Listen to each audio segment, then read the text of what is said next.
Matrix is the equivalent of pivot table. If you've used pivot table, then this is it. This is exactly just pivot table. For me, I recommend that you learn to use matrix if you don't know how to use it. And if you already know how to use pivot table, I recommend use this all the time. The advantage you get with this is that there's pretty much nothing you can do in terms of report layout here that you can't do with this. But there are some things you can do with this that you cannot do with this one.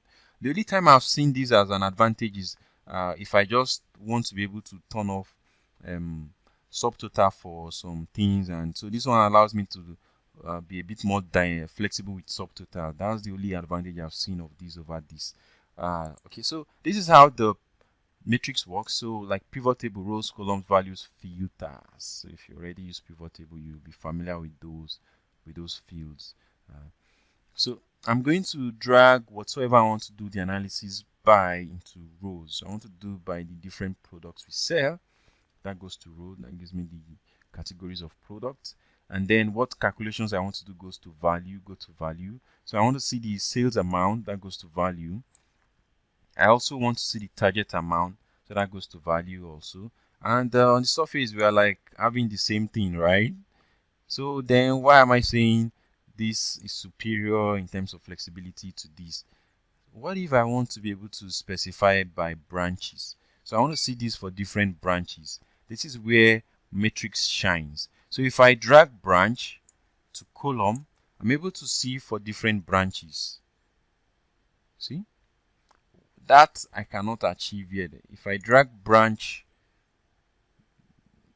so if I drag branch to somewhere here, anywhere you drag it to, it's going to do this same kind of pattern. It just keeps repeating here.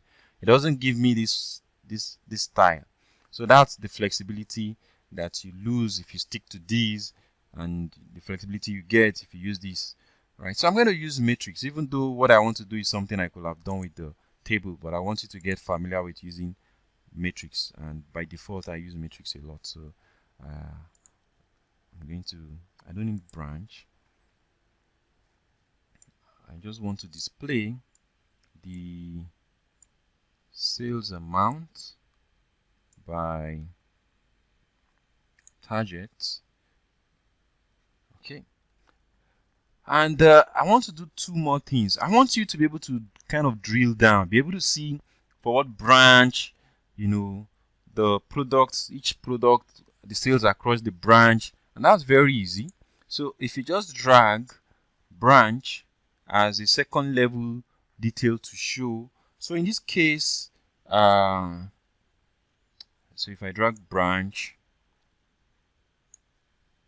I'm able to, it gives me a collapsible option. I'm able to see the sales, by the different branches for that product, right? And I'm able to see the performance of the target, and the performance against target. Okay, so that's that. What if I also wanted to be able to collapse into the different year and month, right? So if I remember what I said, sorry, drag anything that is date related from the date table. So yes, that's what we're going to do, and that does it. Okay, and then I makes it possible for me to be able to collapse and say CD. Okay, and you see all of these things, they are what also allows you to do a kind of bulk collapse. So you can be like, okay, I want to like go back up to the hierarchy. I want to collapse, everything down, and it does this. So these are the things that I like about matrix. I'm going to leave this there and then expand it, take it to the upper level in the hierarchy. What if you want to show like a conditional formatting, when you do above the target, you should be green. If you are 5% to the target, then yellow. Then maybe if you are like 5% below the target, red. Okay, so we want to do that. So we might need to calculate like a target variance. Did you exceed your target? Did you do below the target? So I'm going to create like a target variance. So doing that is I create a new measure. and I'm praying that that creates inside the, I would like that to be in the sales. Again, it's created it in the measure, right? Anyway, I'll move it once done. So I'm going to call this ta target variance or performance variance.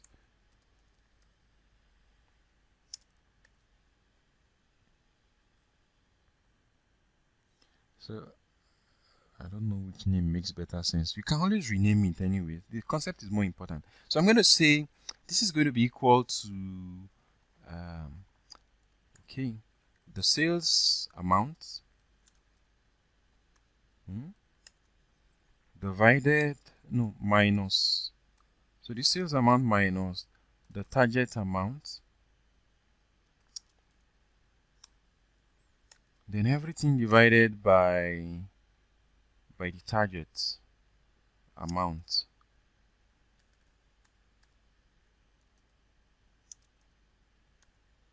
Okay, I think that looks logically correct. Huh? So I do enter. So that's going to get me like the variance. So how you performed as against the target you were given. So that is what I will use to maybe so that you can see what the answer comes to. I can drag it onto the table. So I drag, by the way, I'm going to change this, move it to sales. I feel sales data is a more natural table to locate it. And then I am going to drag this to value. So you see when we exceed targets, shows, and when we, so you get the whole idea. And what I want is now to create a conditional formatting on sales amount based on these variants. So I go to format. I'm going to go to conditional formatting. I say I want to do a, you can pick something else if that's, but in my case, sales amount is what I want to do it on. You can say you want a font color, you want a background color. I'm going to pick icon. So I'm going to use icon. And then I go to advanced control. And then I'm going to say this is going to be based on the result in that uh, target variance. Okay, and then I'm going to say you can choose the style. I'll choose a style that, let's just pick a neutral style. This looks like not too, this looks too big. So I'm going to just pick this, huh? And I'm going to tell it that I'm not doing based on some percentage condition. I'm strictly doing it based on some absolute numbers. So I'm going to change this from percentage to numbers. And then let's start with red. Huh? So when should this show red? So when this is you can't turn off the greater than part, even though I know that all I need is as long as it is less than 0, then it should be red. Huh? But then uh, less than 0, which is this, should be red. But I still have to say greater than what. So I'm just going to plug in a really large negative number. So I can say when it's, as long as it's greater than minus 1000. And then for the 0, for the yellow, so 1 is 0 or 0.05, so that's 5%. So as long as it's between 0 and 0.05, but not up to exactly 0.05. And then here, when it is equal to, so when you are like 5%, okay, I think I've mixed it up. This should be, as long as it is less than 0. Minus 0.05. So you are like, beyond 5% of your target to the negative side. And then if you are able to be like within 5% of your target, okay, but you didn't meet the target, but here you met the target, and again I must still put a less than, so I just plug in some ridiculously large number in here. Okay, so that should get it. Let's just think it through again. This is just to plug some ridiculously large number there.